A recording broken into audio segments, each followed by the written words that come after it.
내가 다 해봐서 아는데 이런 얘기하면은 주변에서 안 좋아하는데 내가 다 해봐서 아는데 이런 얘기를 꺼내신 분이 있거든요.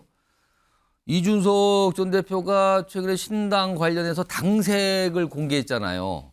근데 이 색이 과거에 어떤 정당에서 썼던 색과 거의 같았다고 그러네요. 이와 관련된 목소리가 있습니다. 들어보시죠.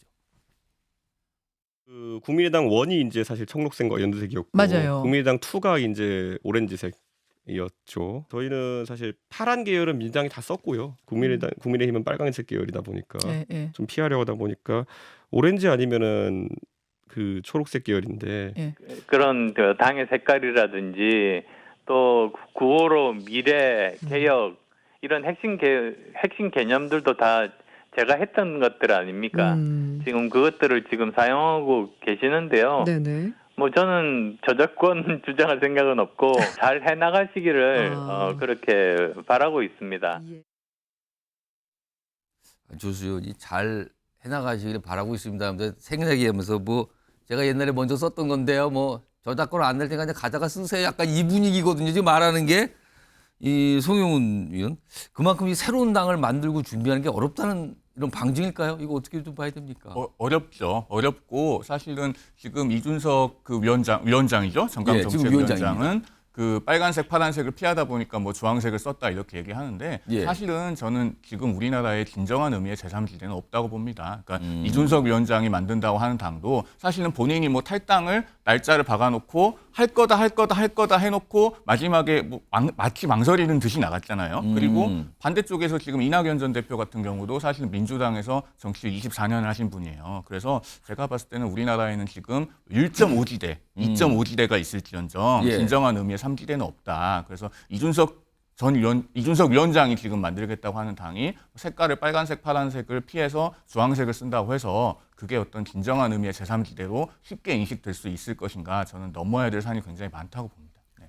김수환 평론가는 안철수 의원이 저작권 얘기까지 꺼내면서 뭐 쓰세요 마음대로 뭐 이런 분위기거든요. 아니요, 전 너무 웃겨가지고요 저희가 왜냐하면 2020년에 예. 그때 국민당 창당준비위원회 만들면서 그때 당색을 정했거든요. 예. 아까 지금 보였던 당색이에요. 그게 오렌지인지 아닌지 막 이렇게 헷갈려가지고 얘기를 했는데 당시 민중당이 굉장히 거세게 반발했어요. 그때 또 다른 당에서 왜 왜 우리 걸 우리 당 색깔 가져가냐고. 똑같은 상황이 된 겁니까? 그럼? 그런데 그거 그렇게 따지면은 저작권은 민중당에 가 있어야지.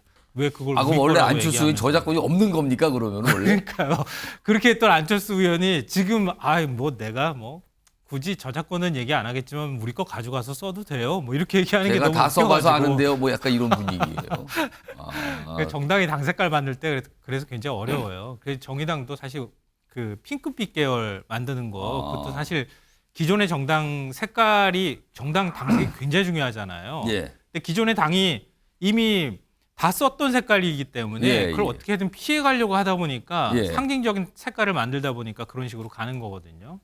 그러니까 결국은 핑크빛하고 녹색, 파란색, 빨간색을 빼고 나면 이 무슨 색깔이 남죠? 별로 남는 없어요. 색깔이 없잖아요. 예. 그래서 어쩔 수 없이 사실 오렌지 계통으로 갔다고밖에 볼 수가 없거든요. 근데 제가 아까 웃긴 거는 안철수 의원이 그렇게 얘기할 자격이 안 되는데 얘기해가지고 너무 웃기다 생각이 들었어요. 알겠습니다.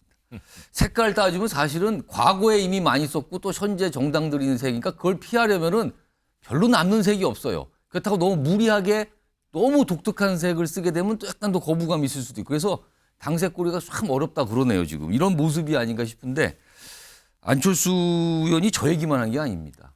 무슨 빅텐트 얘기를 했는데 들어보시죠. 저는 회의적으로 봅니다. 이념적으로 좀 너무 다르고요. 빅텐트를 한다고 하고 갈등이 표출화가 되면 그 실망감은 굉장히 커지게 마련이죠. 두 분은 특이하게 집권당의 전직 대표들이거든요. 네. 과연 화학적인 결합을 할 수 있을까? 저는 좀 비관적으로 생각하고 있습니다. 예. 의원님 앞에서는 뭐 색깔 여고는 잘해보세요 했는데 빅텐트 관련해서 안 될 것 같은데요 뜻인데요 지금요?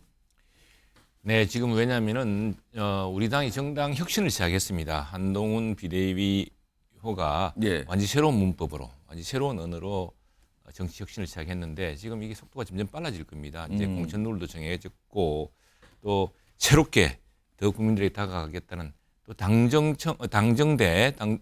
당정회의를 또 지난 1월 예. 해가지고 지금 국민들이 가장 안타까워하고 지금 다급한 민생 현안들을 하나하나 해결해 나오고 있습니다. 정말 문제 해결을 보여주는 정부와 여당 또 정당 혁신, 정치 혁신을 통해서 국민들에게 정말 다가갈 겁니다. 이렇게 되면은 사실은 신당으로 눈 돌릴 틈이 없을 겁니다. 국민들이 민주당이 이제 계속 이렇게 구태를 보인다면은 예. 지금 이재명 대표가 저런 식으로 계속해서 많은 민주당원들도 실망하고 신당도 생기고 뭐 이런 양상이 이어지고 있지만 예. 아마 조만간에 이 정치 혁신 경쟁 음. 또 정당의 혁신 경쟁에 따라 나올 것으로 생각을 민주당도 들고 그렇게 올 그렇지 것이다? 하지 않겠습니까? 어. 그렇지 않으면은 정말 이제 국민의힘의 혁신과 어. 신당의 혁신이 예. 서로 이번 총선의 주제가 될 수도 있겠죠. 네. 알겠습니다. 윤건영 의원께서는 이 빅텐트는 각각 여야에서 탈당하신 분들이 손을 잡는다는 건데 이거 어떻게 전망하세요? 우선 색깔 논쟁은 너무 유치하고요. 지금 정책 논쟁을 보려면 정책 색깔 논쟁을 논쟁, 해야죠. 예. 예. 그리고 저는 제3지대와 관련해서 예. 역대 총선에서 보면 항상 10%에서 15%의 제3지대는 존재해 왔습니다. 예. 어느 선거나 마찬가지입니다. 다만 이 제3지대가 장기적으로 영속 가능하냐 불가능해죠.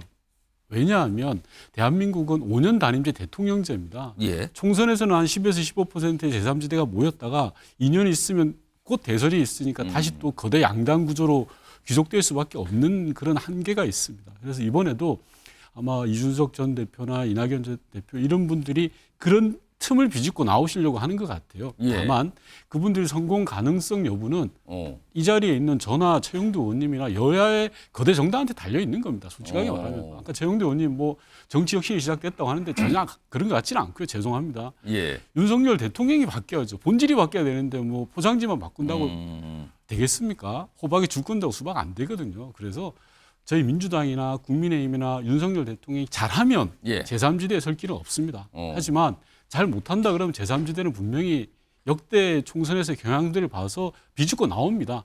그러나 장기적으로 성공할 수는 없습니다. 알겠습니다. 두 분 공통점은 잘 되겠습니까? 약간 이런 분위기시네요. 알겠습니다.